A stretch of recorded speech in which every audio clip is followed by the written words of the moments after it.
mars ont été rapatriés de l'Ouganda. Ces éléments rapatriés sont installés au camp militaire de Kamina, dans la région du sud-est du Katanga. Les coordonnateurs du mécanisme national des suivis l'a fait savoir au cours d'un point de presse, c'est jeudi 18 décembre 2014. Il n'y a pas de saut-métier, il n'y a que de saut-gens, dit-on. C'est le cas de le dire avec deux frères d'une même famille qui ont fait de la cordonnerie une véritable source de revenus. Antena, le journal, Patricia Amouli.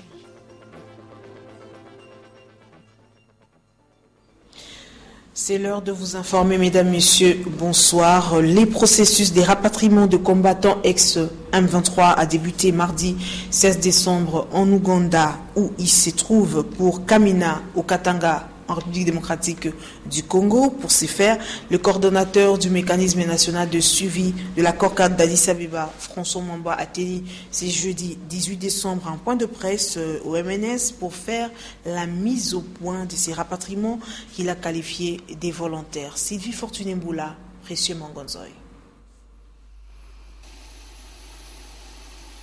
120 combattants ex-M23 au total étaient regroupés à l'aéroport international de Entebbe en Ouganda le mardi à 23h. La raison est bien simple, c'est la première phase des rapatriements de ex-M23 pour la base militaire de Kamina au Katanga en présence des autorités politico-militaires RD congolaises et ougandaises ainsi que les délégués de la SADC et CIRGL. Par ces gestes aussi émouvants, Kinshasa vient de réaliser l'un des engagements souscrits dans la déclaration de Nairobi, celle qui signait l'acte de dissolution de M23, a affirmé le coordonnateur du mécanisme national de suivi de l'accord cadre d'Addis Abeba au cours d'un point de presse tenu ce jeudi à Kinshasa. Certes, il y avait eu cette victoire militaire, mais nous ne voulions pas que cette victoire soit la victoire d'un jour. La volonté du président de la République et du gouvernement de la RDC, c'était de transformer cette victoire militaire en une paix pérenne devant déboucher sur la stabilité de l'ensemble de la région à l'est de la République démocratique du Congo, toute chose indispensable pour pouvoir nous diriger dans ce que tous les citoyens et citoyennes congolais attendent, c'est-à-dire le décollage économique et le développement. Au terme de cette déclaration de Nairobi, le gouvernement de la République démocratique du Congo a pris des engagements, c'est-à-dire s'est engagé à poser des actes successifs allant tous dans la même direction pour pouvoir effectivement créer les conditions d'engager les anciens, les ex-combattants du M23 dans un processus dit de DDR. Pour François Mamba, il n'est pas question de rapatrier les ex-combattants de force. Ils rentrent de leur propre volonté, du moins ceux qui sont éligibles à l'amnistie. L'engagement est individuel et il est clair qu'en cas de récidive, cette fois-ci, l'amnistie tombe. 330 parmi ceux qui sont en Ouganda et 229 parmi ceux qui sont au Rwanda. Le coordonnateur du MNS s'est donc montré confiant pour la suite des événements qui a commencé en toute quiétude. Aux différentes parties d'honorer leurs engagements pour le succès de la déclaration de Nairobi. À Kinshasa, plusieurs audiences ont eu lieu ce jeudi 18 décembre au bureau de la représentation nationale. Le président de l'Assemblée nationale, Aubin Minakou, a reçu successivement les membres, le ministre du gouvernement de cohésion nationale. Ensuite, les speakers de la chambre basse du Parlement a eu des entretiens avec les députés de la province du Katanga, précisément ceux de Moba, Laïn Bofandombungu et Blaise Zunda.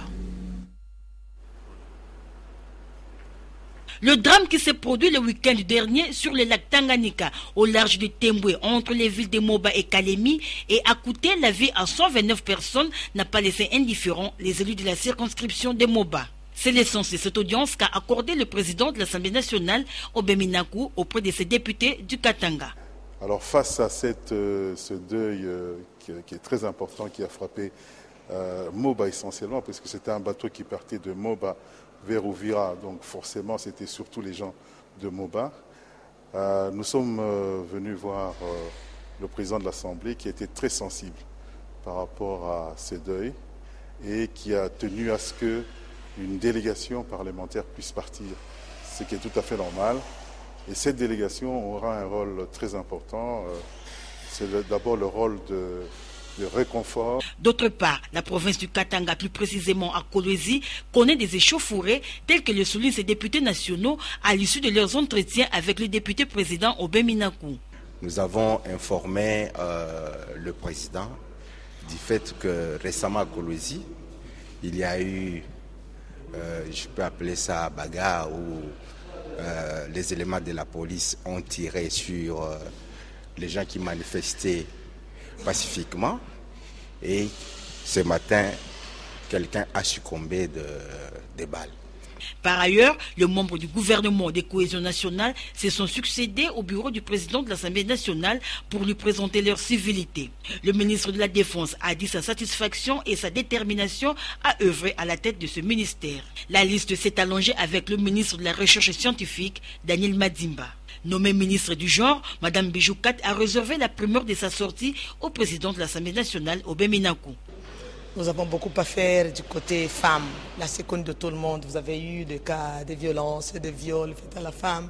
C'est vraiment un champ trop large. Sur la liste de civilité, quelques vice-ministres ont été également reçus.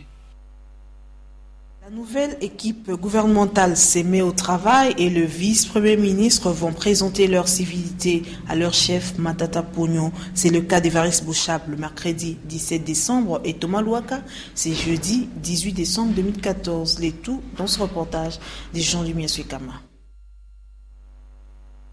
Les membres du gouvernement ont commencé à défiler à la primature. C'est le cas de Thomas Louaka, vice-premier ministre en charge des postes et télécommunications, nouvelles technologies, de l'information et de la communication. Je prends bonne note de tous les conseils avisés qu'il m'a donné aujourd'hui et j'espère les mettre en pratique.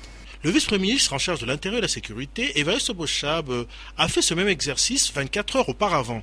Et il était question également pour le Premier ministre de pouvoir me fixer les priorités en ce qui concerne mon ministère. Et par question de bienséance, comment voulez-vous entrer dans un gouvernement et vous commencez le travail sans avoir rendu visite au premier d'entre nous? D'habitude prévu chaque vendredi, la journée porte ouverte a eu lieu ce jeudi 18 décembre 2014 avec 3 écoles. Les élèves de Majinetti ont parcouru 540 km en provenance de Kikwit dans le Bandundu. 5 jours après la disparition de Louis-Alphonse Koyagelo, gouverneur élu de la province de l'Équateur, les témoignages abondent de toutes parts. Les compatriotes originaires de cette province saluent sa mémoire et parlent d'une perte d'une grande personnalité du pays. Lisette Manou, Natacha Bomongo et Douzaine Bélébélé. La disparition brutale du gouverneur Louis-Alphonse Koyagelo n'a pas laissé indifférents les acteurs politiques de la RDC qui ont salué les différentes qualités de l'illustre disparu. Pour le président de la société civile de l'Équateur, Blaise Mongo, Louis-Alphonse Koyagelo a été l'un des meilleurs hommes politiques de cette province. Les enfants perdaient un parent, l'Équateur a perdu un homme d'État, y compris la République même. C'était un monsieur très bien. Je n'ai jamais vu lui fâché. Il n'a jamais fâché durant toute sa vie. Et vous savez, l'irréparable est arrivé. On ne peut que regretter. Pour Arthur Cédéa, député national, le gouverneur Koyagelo a su servir le pays dans le secteur de la territoriale et au gouvernement. Au regard de tout le service que Louis-Alphonse Koyagelo a rendu à la nation congolaise, ils sont nombreux ceux qui sont affligés par cette disparition. Un mot en justice, 120 avocats du barreau de Kinshasa-Matete ont été à l'école de formation sur le droit au ADA. Ces assises organisées dans le but de renforcer leurs capacités ont été sanctionnées mardi par la remise du certificat aux apprenants Lydia Elambo et Sylvain Kapombo Bosengele. 2 semaines auraient suffi pour les 200 avocats du barreau de Kinshasa-Matete de renforcer leurs capacités sur le droit au ADA.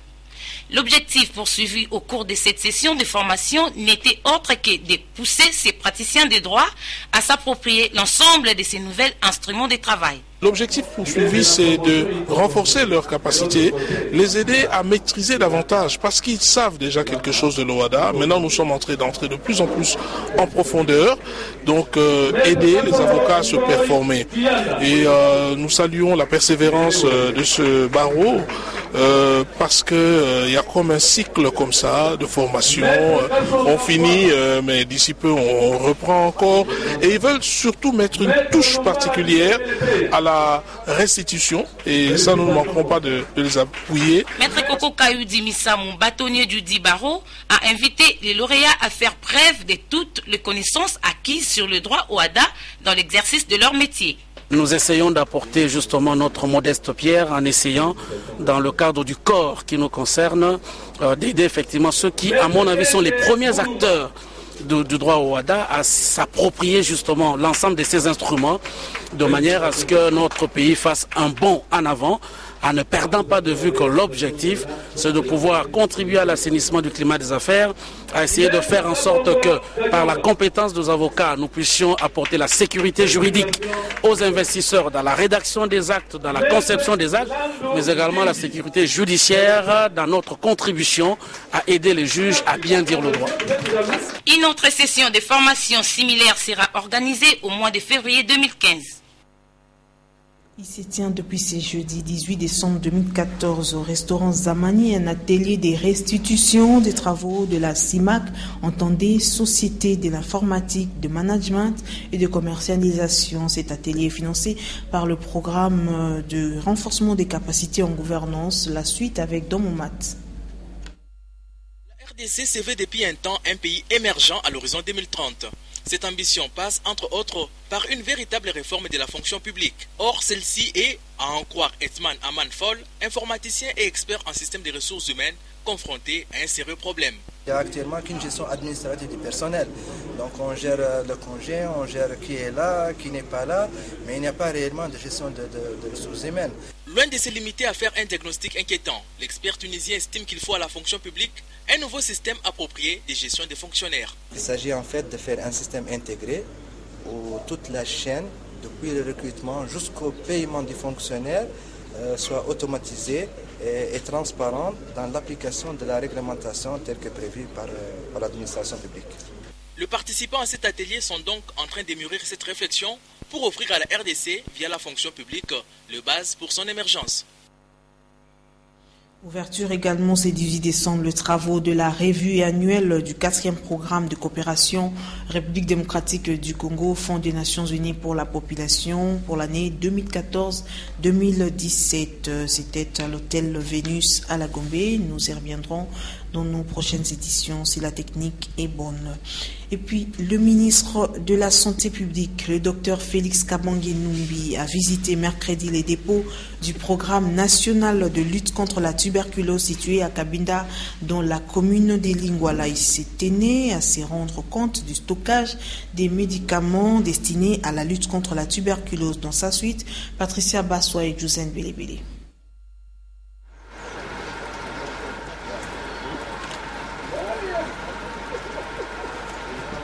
Nous sommes à Kingaboa, dans la commune de Limete. Le ministre de la Santé publique visite le yacht acheté par le gouvernement en 2009 pour desservir la coordination du Katanga dans le dépistage et le traitement de la tuberculose. Bon, il y a quelques années, malheureusement, on a perdu les traces de ce yacht, mais avec la détermination du programme de la lutte contre la tuberculose, ils ont recherché jusqu'à pouvoir retrouver ce yacht. Voilà pourquoi nous sommes venus le visiter, parce que très rapidement nous allons l'amener au Katanga pour que ça aille directement à Bukama et Malembankulu où ça doit travailler. Peu avant, le docteur Félix Kabange avait visité le dépôt national du programme national de lutte contre la tuberculose où sont stockés tous les médicaments destinés à éradiquer la maladie, notamment le GeneXpert. Les GeneXpert qui sont ces machines qui permettent de poser un diagnostic rapide de la tuberculose multirésistante. Avec la méthode conventionnelle, ça prend 8 semaines. Avec le GeneXpert, ça prend 2 heures. Donc ces 4 GeneXpert ainsi que les médicaments qui ont été achetés dans le même lot sont destinés à 11 zones de santé du Nord Kivu et 4 zones de santé du Nord Katanga. La visite du ministre de la Santé rentre dans le cadre du suivi de l'affectation du matériel du projet PES initié depuis près d'une année par le Premier ministre Matata Ponyo. Nous allons parler société à présent. Embouteillage et embourbement, c'est le calvaire auquel sont confrontés les usagers de l'avenue Université dans la commune d'Ingaba. L'illustration la plus convaincante est le bourbier qui s'y crée au niveau de l'arrêt Mopoulou. Polydor Gaziame, Patrick Borel-Moukedi et Josène Belebele ont fait le tour pour vous proposer ce reportage. Pour accéder à l'université de Kinshasa, les étudiants passent soit par l'avenue Bypass, soit par université. Mais hélas, cette dernière est devenue impraticable depuis plusieurs mois. Ici, au niveau de l'avenue et arrêt Mopoulou, dans la commune d'Ingaba, s'est créée une grande crevasse. Les riverains et passants l'appellent Liboulou-Manzengele, du nom de la célèbre crevasse qui s'était créée sur la même avenue université à l'époque du Premier ministre Antoine Gizenga, au niveau de l'avenue portant le même nom. En tout cas, il s'agit d'un problème récurrent. Nous revivons la même situation, ce qui prouve que rien de sérieux n'a été fait. Il ne s'agit pas de Liboulou Manzengele, mais plutôt de Liboulou Mopoulou.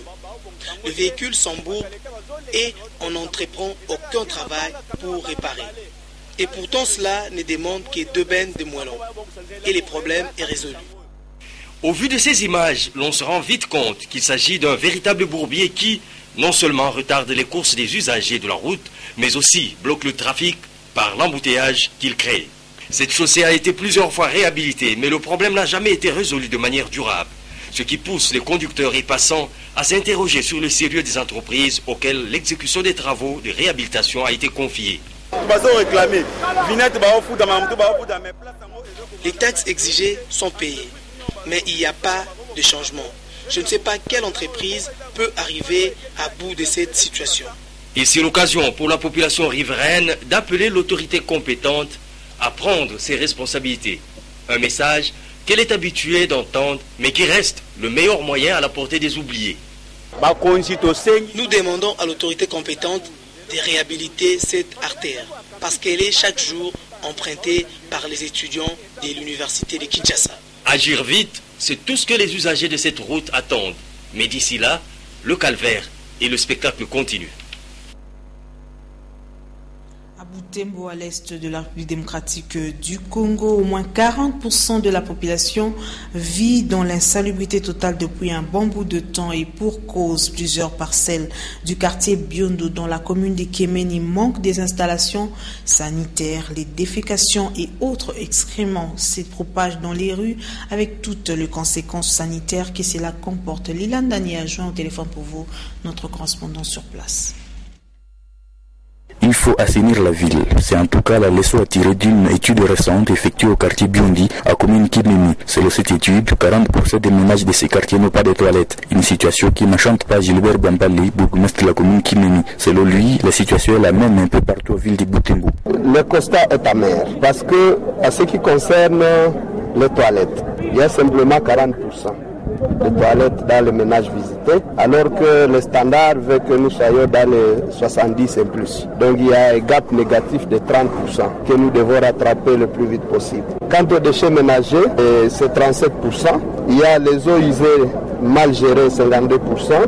Il y a aussi manque d'arbres fruitiers dans les parcelles. Et l'objectif est de voir comment faire une éducation conscientisante pour un changement de comportement. Comme solution, un microplan d'assainissement a été mis en œuvre par les services urbains d'hygiène et assainissement public. Après ces quartiers, d'autres vont suivre, ajoute Gilbert Bwampalé. Et pour étendre l'initiative à toute la ville, un corps de police d'assainissement est en cours de constitution à Butembo afin de matérialiser la gestion axée sur les résultats. Merveille Kakouli et Saliboku, Butembo, Andenne A. Société encore, la débrouillardise se porte bien à Kinshasa, la capitale, à Binza, Pompage, Atanas et Maurice. Tous deux frères d'une même famille ont choisi comme métier la cordonnerie en vue de subvenir à leurs besoins. Sylvain Kapombo Bosengele les a rencontrés pour vous. À Binza Pompage, deux frères de même famille ont créé leur propre entreprise dans le but de nouer les deux bouts du mois. Atanas et Maurice Olongo exercent le métier de cordonnerie il y a de cela 6 ans. À en croire les concernés, ce travail les a rendus utiles dans la société et est pratiqué à la satisfaction des clients. Le travail de cordonnier est comparable à celui d'un artiste parce que nous créons, nous fabriquons et nous réparons. Ceux qui le minimisent ne savent peut-être pas son importance. Les difficultés sont nombreuses dans ce métier des fabricants des chaussures, comme l'indique Maurice Olongo, mais elles restent surmontables. Nous éprouvons beaucoup de difficultés en ce qui concerne les outils de travail. Nous demandons à nos honorables députés de nous prêter main forte.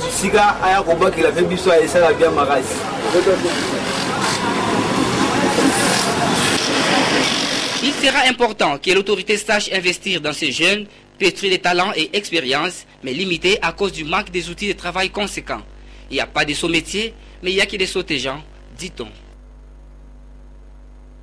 L'intelligence humaine fait que par la culture, l'homme soit capable de transformer la nature afin de s'adapter. C'est le cas de le dire avec le Smart Village et le Pyramide au Caire en Égypte. Des explications avec Natacha Bomongo.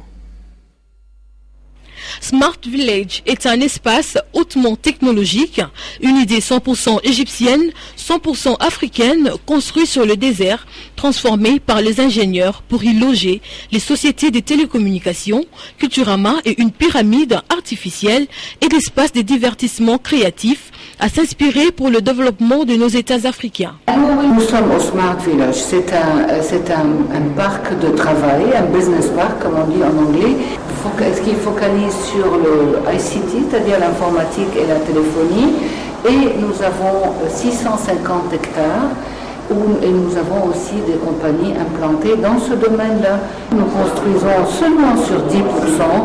Le reste, c'est des rues qui sont vastes, des lacs, des jardins, etc. Mais nous n'aurions pas pu faire ça si ce n'était pas l'État qui nous avait octroyé le terrain. La capitale de l'Égypte incarne 150 générations d'histoire et une civilisation qui date du temps de Pharaon. À l'ouest, les journalistes africains ont visité les grandes pyramides de Khéops avec une longueur de 1460 mètres, construites pour servir de temple du roi, se dressent majestueusement vers le ciel avec à ses côtés d'autres petites pyramides, satellites et les sphinx. Qui n'a pas vu le Caire n'a pas vu le monde, lit-on dans le conte de 1001 nuits. Et puis en sport, suite aux rumeurs répandues à travers la capitale au propos et paroles de Trésor Poutou à l'encontre du coach principal de Léopard et de la FECOFA, Trésor Poutou depuis Lumbashi, où il séjourne, a tenu à démentir de la plus forte manière ses propos. Papi Katassi, reportage. Contrairement à ce qui se raconte autour de son nom, les milieux du terrain de Kabouchkop, dont Palancache de Girabol en Angola, Trésor Poutou-Mabi porte un démenti formel d'avoir proféré des injures au coach principal de Léopard et à la Fédération Congolaise de Football Association. Je n'ai jamais dit du mal de qui que ce soit. Je n'ai jamais insulté un seul de mes entraîneurs. Vous pouvez vous renseigner partout où je suis passé. Je ne suis pas impoli. Je suis de bonne éducation. Si ce que j'ai dit sur la fédération ou encore le sélectionneur national a choqué certains, je présente sincèrement mes excuses à tout le monde. Du temps de jeu, Mpoutou-Mabi Trésor affirme qu'il est en forme et disponible pour la nationale. C'est normal que je joue moins parce que j'ai été opéré et mis à l'arrêt pendant 4 mois. Mais la première partie de la saison, je l'ai disputée en entier. Et les 6 derniers matchs de mon club, je les ai joués normalement, comme titulaire. Les gens parlent toujours à mon sujet. Lorsque je suis revenu de suspension, quand j'étais à Mazembe, beaucoup de choses se sont dites sur moi. Mais ce n'est pas vrai. Je ne suis pas comme ça. Joueur exceptionnel et pétri de talent, Poutou-Mabi Trésor s'est dit être à la réserve de la République. Ce 18 décembre à l'hôtel Vénus par les ministres des Affaires étrangères Raymond Tshibanda de travaux de la revue annuelle du 4e programme de coopération République démocratique du Congo, Fonds des Nations Unies pour la population pour l'année 2014-2017. C'était en présence de la représentante de l'UNFPA et du vice-ministre à la coopération internationale et intégration régionale. Dans Momat, reportage. Dans le cadre de la coopération entre le gouvernement et les Fonds des Nations Unies pour la population, le ministre congolais des Affaires étrangères, Raymond Tshibanda, a procédé à l'ouverture officielle de la revue annuelle. 2 ans après la signature en 2013 de ce plan d'action, il ressort d'un rapport que j'ai reçu de nos services que le taux d'exécution des plans de travail annuel 2014 est faible. Nous pouvons comprendre que l'exécution soit faible à la première année de signature du plan d'action, c'est-à-dire en 2013. Car ce fut l'année du démarrage du programme qui requiert au préalable la mise en place de documents et outils indispensables de travail. Les participants venus des différentes provinces de la RDC vont durant 3 jours faire un bilan pour relever les défis de la faible exécution des revues antérieures. Dans les années passées et le début de cette année, le programme a eu beaucoup de temps pour démarrer. Les programmes ont été signés au 2e trimestre et les ressources ont été mises à disposition des partenaires presque au niveau du 3e trimestre. Démarré en 2013 et va jusqu'en 2017. Chaque année, de commun accord avec le gouvernement, nous mettons tous les partenaires ensemble, plus les décideurs du gouvernement et de l'UNFPA, pour revoir le travail qui a été accompli. Si ce qu'on a fait est correct, si c'est ce qui était planifié et ce qu'il faut améliorer pour les années qui suivent. Le ministre Tshibanda a proposé que l'UNFPA et les groupes de travail intersectoriels organisent en 2015 une revue à mi-parcours pour une évaluation du plan d'action du programme pays. Nous allons découvrir ce communiqué ensemble aux membres des entités MECROCO. La Direction générale de la mutuelle d'épargne et des crédits du Congo, MECROCO, en sigle, informe tous ses membres qu'elle vient de mettre à jour son logiciel. Le nouveau logiciel permettra aux membres qui le désirent de désormais retirer et déposer de l'argent dans n'importe quelle agence de MECRE, ainsi que beaucoup d'autres avantages liés aux nouvelles technologies. Pour ce faire, la MECRECO informe ses membres qu'à partir de ce samedi 20 décembre 2014, chaque membre ayant un compte dans ses livres doit obligatoirement se faire enregistrer dans le nouveau logiciel avant de faire toute opération financière, dépôt, retrait et crédit. La MECROCO demande à ses membres des CAT pour se faire enregistrer afin de profiter de nombreux produits et services qui seront lancés à partir du 1er janvier 2015. Voici la procédure à suivre. Passez au comptoir d'identification, présentez vos pièces d'identité à jour, signalez tous vos comptes épargne dans les agences du MECRECO, remplir les formulaires sur place, faciliter la capture des éléments biométriques, photos, empreintes digitales et signatures. Sentiment coopératif pour la MECRECO, Deo Katou Loania Issou, directeur général. Place à présent à la revue de presse dans une sélection et un commentaire de Sylvain Kapombo Bosengele. L'apparition de ce jeudi 18 décembre 2014 reste dominée par les échéances électorales en République démocratique du Congo. Commençons avec les phares qui titrent à sa une « Loi électorale, l'opposition en route vers un nouveau revers ». Le journal fait savoir que les 2 chambres du Parlement vont se réunir en session extraordinaire du 27 décembre 2014 au 26 janvier 2015. Les présidents du Sénat, Léon Kengo, comme son collègue de l'Assemblée nationale, Aubin Minakou, ont déjà précisé les menus principaux. Examen et adoption de la loi électorale. Depuis un temps, on assiste à une levée des boucliers du côté de l'opposition parlementaire. En effet, sénateurs et députés de cette famille politique ont reçu la consigne de boycotter toute matière visant à modifier les textes des lois en rapport avec la tenue des élections. Avant la clôture de la dernière session, l'opposition parlementaire misait sur les retraits par le député Délice Sanga de sa proposition de loi portant modification de la loi électorale de juin 2006 pour bloquer toute initiative du Sénat ou de l'Assemblée nationale allant dans le sens de l'aménagement d'un nouveau cadre juridique pour le processus électoral de 2015 à 2016.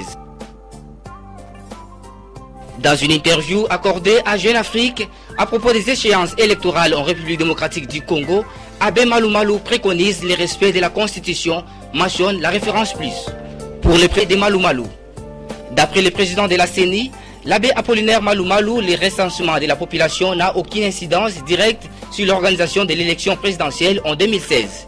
Pension du général Kanyama, commandant de l'opération précitée. Human Rights Watch était alors accusé de défendre les Koulouna des gangs ultra-violents qui volent, raquettent, blessent ou coupent les bras de leurs victimes ou les tiennent avec des machettes dont ils sont armés.